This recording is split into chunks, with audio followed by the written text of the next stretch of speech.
Selamat bergabung kembali dengan mata kuliah TF 3202 Fisika Bangunan. Pada segmen kedua dari minggu keempat ini, kita akan mempelajari tentang komponen radiasi pada OTTV. Komponen radiasi pada OTTV terutama akan sangat dipengaruhi oleh satu faktor yang dikenal sebagai koefisien peneduh atau shading coefficient atau disingkat SC dari kaca pada selubung bangunan. Secara definisi, SC pada suatu kaca dapat ditentukan sebagai rasio atau perbandingan antara laju aliran kalor surya yang masuk dari kaca ke dalam bangunan di sebelah sini terhadap laju aliran kalor yang masuk ke dalam bangunan akibat radiasi surya jika kaca yang dipasang adalah kaca referensi yang pada umumnya berupa kaca bening. Koefisien peneduh secara efektif akan berlaku jika terdapat satu atau beberapa perangkat peneduh eksternal yang berbentuk proyeksi horizontal seperti kanopi atau tritisan, proyeksi vertikal seperti sirip, ataupun gabungan keduanya. Sedemikian sehingga SC efektif dapat dirumuskan sebagai berikut, yaitu laju aliran kalor surya akibat adanya peneduh dengan dibandingkan dengan laju aliran kalor surya internal akibat adanya peneduh dan kaca referensi yang dapat dijabarkan secara lebih rinci sebagai berikut.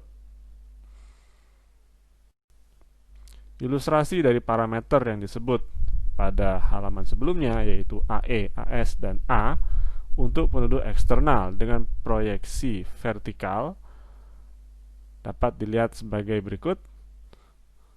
Untuk proyeksi horizontal dapat dilihat sebagai berikut, serta untuk proyeksi kotak dapat dilihat sebagai berikut.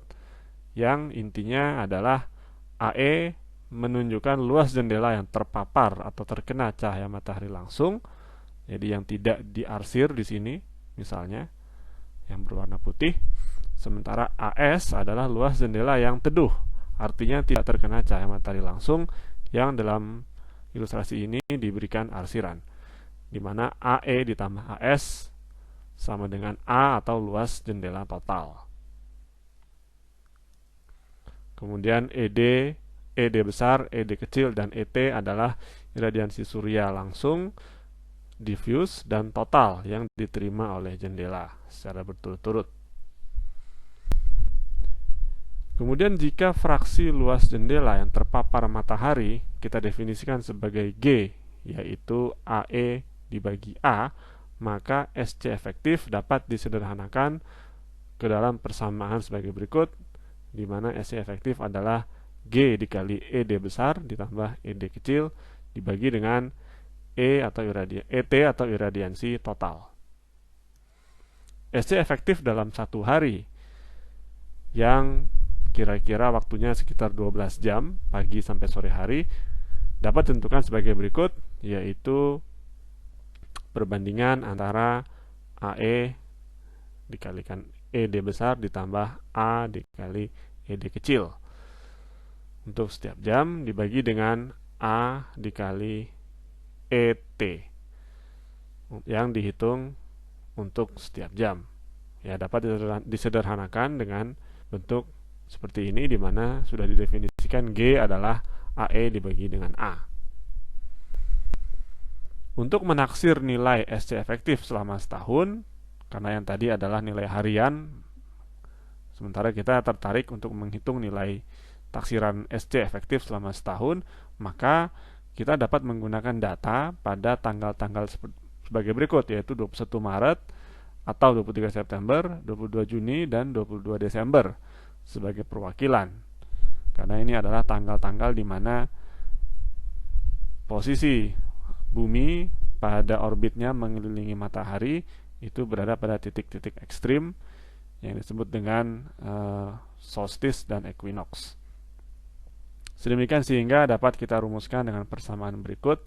Intinya adalah kita menghitung masing-masing SC efektif harian pada tanggal-tanggal tersebut dibagi dengan jumlah iradiansi total harian pada tanggal-tanggal tersebut, yang nilainya dapat dirujuk pada tabel data yang tersedia pada SNI 6389/2011. Kemudian terkait dengan radiasi, kita juga mengenal ada yang disebut sebagai faktor surya atau solar factor SF untuk berbagai orientasi selubung bangunan, yang nilainya diambil dalam SNI diambil dari data radiasi surya di Kota Jakarta pada 8 arah orientasi atau mata angin sebagai berikut, di mana nilainya kita perhatikan bervariasi. Paling tinggi berada pada orientasi atau arah mata angin barat, nilainya sebesar 243 watt per meter persegi.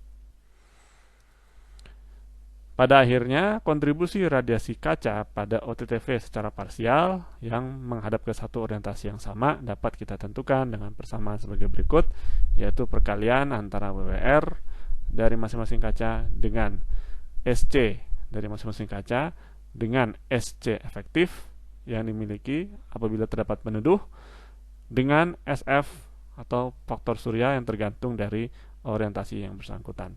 Apabila terdapat lebih dari satu kaca pada orientasi yang sama, maka nilai ini tentu saja harus dijumlahkan sebanyak lubang kaca yang bersangkutan.